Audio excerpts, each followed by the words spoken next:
ಒಂದು ರೂಪದೊಳೊಂದವಯವದೊಳೊಂದು ರೋಮದೊಳೊಂದು ದೇಶದಿ ಪೊಂದಿಕೊಂಡಿಹರ ಜಭವಾದಿ ಸಮಸ್ತ ಜೀವಗಣ. ಸಿಂಧು ಸಪ್ತದ್ವೀಪ ಮೇರು ಸುಮಂತರಾತ್ರ್ಯಾದಿಗಳು ಬ್ರಹ್ಮ ಪುರಂದರಾದಿ ಸಮಸ್ತ ಲೋಕಪರಾಲಯಗಳೆಲ್ಲ.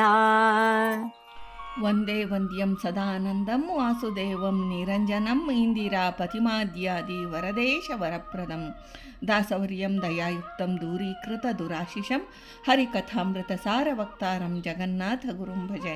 ಶ್ರೀ ಹರಿಕಥಾಮೃತ ಸಾರ ಆರೋಹಣ ತಾರತಮ್ಯ ಸಂಧಿ ಪದ್ಯ 14. ಒಂದು ರೂಪದಳೊಂದು ಅವಯವದಳೊಂದು ರೋಮದಳೊಂದು ದೇಶದಿ ಎಂಬ ಈ ಪದ್ಯದಲ್ಲಿ ಶ್ರೀ ಜಗನ್ನಾಥದಾಸಾರ್ಯರು 48ನೇ ಕಕ್ಷಕ್ಕೆ ಸೇರಿದ ಸರ್ವೋತ್ತಮನಾದ ಶ್ರೀ ಪರಮಾತ್ಮನ ಮಹಾತ್ಮ ವಿಚಾರವನ್ನು ತಿಳಿಸ್ತಾರೆ. ಒಂದು ರೂಪದಳು ಶ್ರೀ ಪರಮಾತ್ಮನ ರೂಪಗಳ ಅಪಾರ ಅನಂತಾನಂತ ಅಂತಹ ಅನಂತಾನಂತ ಸಂಖ್ಯಾಕವಾದ ರೂಪ ಸಮುದಾಯಗಳಲ್ಲಿ ಒಂದು ರೂಪದಲ್ಲಿ ಒಂದು ಅವಯವದಳು ಅದಂಥ ರೂಪದ ಒಂದೊಂದರಲ್ಲಿ ಗತವಾದ ಒಂದು ಅವಯವದಲ್ಲಿ ಒಂದೊಂದು ರೋಮದಳೊಂದು ದೇಶದಿ ಒಂದು ಅವಯವದಲ್ಲಿ ಗತವಾದ ಒಂದು ರೋಮದ ಪ್ರದೇಶದ ಸ್ಥಳದಲ್ಲಿ ಅವಕಾಶದಲ್ಲಿ ಅಜಭವಾದಿ ಸಮಸ್ತ ಜೀವಗಣ ಬ್ರಹ್ಮ ರುದ್ರಾದಿ ಸಕಲ ಜೀವರಾಶಿಗಳು ಹೊಂದಿಕೊಂಡಿಹರು ಆಶ್ರಯವನ್ನು ಪಡೆದಿದ್ದಾರೆ. ಅಂದರೆ ಶ್ರೀ ಪರಮಾತ್ಮನ ಅನಂತ ರೂಪಗಳಲ್ಲಿ ಯಾವುದಾದರೊಂದು ರೂಪದಲ್ಲಿರುವ ಒಂದು ಅವಯವದಲ್ಲಿ ವಿದ್ಯಮಾನವಾಗಿರುವ ಒಂದು ರೋಮದಷ್ಟು ಅತ್ಯಂತ ಸೂಕ್ಷ್ಮವಾದ ಪ್ರದೇಶದಲ್ಲಿ ಬ್ರಹ್ಮಾದಿ ತೃಣಾಂತ ಸಕಲ ಜೀವಗಣಗಳು ಆಶ್ರಯ ಪಡೆದಿವೆ. ಒಂದೊಂದು ರೋಮದಲ್ಲಿ ಬ್ರಹ್ಮಾಂಡವೇ ಅಡಗಿರುವುದು.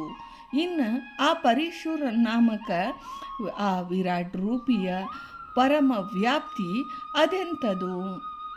ಸಿಂಧು ಸಪ್ತ ಸಮುದ್ರಗಳು ಅಂತ. ಅಂದರೆ ಲವಣ ಸಮುದ್ರ ಕ್ಷಾರದ್ದು, ಇಕ್ಷು ಸಮುದ್ರ ಕಬ್ಬಿನ ಹಾಲಿನದು, ಸುರಾ ಸಮುದ್ರ ಮದ್ಯದ್ದು, ಘೃತ ಸಮುದ್ರ ತುಪ್ಪದ್ದು, ದಧಿ ಸಮುದ್ರ ಮೊಸರು, ಕ್ಷೀರ ಸಮುದ್ರ ಹಾಲು ಮತ್ತು ಜಲ ಸಮುದ್ರ ನೀರು. ಹೀಗೆ ಸಪ್ತ ಸಮುದ್ರಗಳು.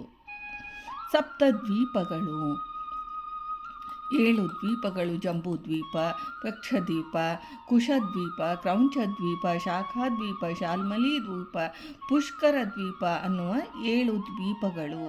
ಮೇರು ಸುವರ್ಣ ಪರ್ವತ ಶಂಖುವಿನ ಆಕಾರದಲ್ಲಿದೆ. ಶೃಂಗಭಾಗ ಬುಡದಲ್ಲಿದ್ದು ವೃತ್ತ ಭಾಗ ಮೇಲೆ ಇದೆ. ಮೇಲ್ಭಾಗದಲ್ಲಿ ಬ್ರಹ್ಮದೇವರ ಸತ್ಯಲೋಕವಿದೆ. ಇಡೀ ಬ್ರಹ್ಮಾಂಡಕ್ಕೆ ಆಧಾರ ಪರ್ವತವಿದು. ಇದರ ಮೇಲೆ ಶಿಂಶುಮಾರ ರೂಪಿ ಶ್ರೀ ಪರಮಾತ್ಮನು ಕಾಲಚಕ್ರವನ್ನು ತನ್ನ ಕೊಂಡಿಗಳಿಂದ ತಿರುಗಿಸುತ್ತಾ ಕಾಲನಾಮಕನಾಗಿದ್ದಾನೆ. ಮಂದರ ಪರ್ವತ ಮೇರುಪುತ್ರ. ಸಮುದ್ರ ಮಥನದ ಸಮಯದಲ್ಲಿ ದೇವದಾನವರು ಕ್ಷೀರಸಾಗರವನ್ನು ಮಂಥಿಸಲು ಮಂದರ ಪರ್ವತವನ್ನು ಕಿತ್ತು ಕಡಗೋಲಾಗಿ ಉಪಯೋಗಿಸಿದರು.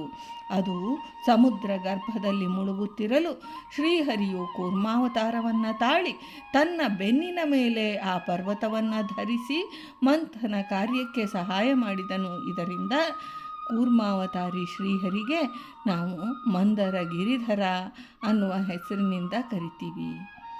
ಬ್ರಹ್ಮ ಪುರಂದರಾದಿ ಸತ್ಯಲೋಕಾಧಿಪತಿ ಶ್ರೀ ಬ್ರಹ್ಮದೇವರು, ಸ್ವರ್ಗಲೋಕಾಧಿಪತಿ ಇಂದ್ರದೇವರು ಇತ್ಯಾದಿ ದೇವತಾ ವರ್ಗದವರು. ಸಮಸ್ತ ಲೋಕ 14 ಲೋಕಾತ್ಮಕವಾದ ಸಮಗ್ರ ಬ್ರಹ್ಮಾಂಡ, ಅದರಲ್ಲಿರುವ ಚರಾಚರ ಸಮಸ್ತ ವಸ್ತುಗಳು. ಪರಾಲಯಗಳೆಲ್ಲ ಪರ ಅಂದರೆ ಶ್ರೇಷ್ಠ ಅಂದರೆ ಮುಕ್ತಿಧಾಮಗಳು, ಪರಲೋಕ ವೈಕುಂಠ ಅಪಾರ ಮಹಿಮಾ ಸಂಪನ್ನನಾದ ಅಪರಿಚ್ಛಿನ್ನ ವ್ಯಾಪ್ತನಾದ ಒಂದೊಂದು ರೂಪಗತ, ಒಂದೊಂದು ಅವಯವಗತ, ಒಂದೊಂದು ರೋಮ ಕೋಪ ಪ್ರದೇಶದಲ್ಲಿ ಸಪ್ತ ಸಮುದ್ರಗಳು, ಸಪ್ತ ದ್ವೀಪಗಳು, ನವಖಂಡಗಳು, ಚರಾತ್ಮಕವಾದ ಸಮಗ್ರ ಬ್ರಹ್ಮಾಂಡ, ಬ್ರಹ್ಮಾದಿ ತೃಣಾಂತ ಸಮಸ್ತ ಜೀವಗಣಗಳು, ಪರಲೋಕಗಳು ಎಲ್ಲ ಅಡಗಿ ಆಶ್ರಯ ಹೊಂದಿವೆ. ಎಂದು ಶ್ರೀ ಜಗನ್ನಾಥದಾಸಾರ್ಯರು ಈ ಪದ್ಯದಲ್ಲಿ ತಿಳಿಸಿದ್ದಾರೆ.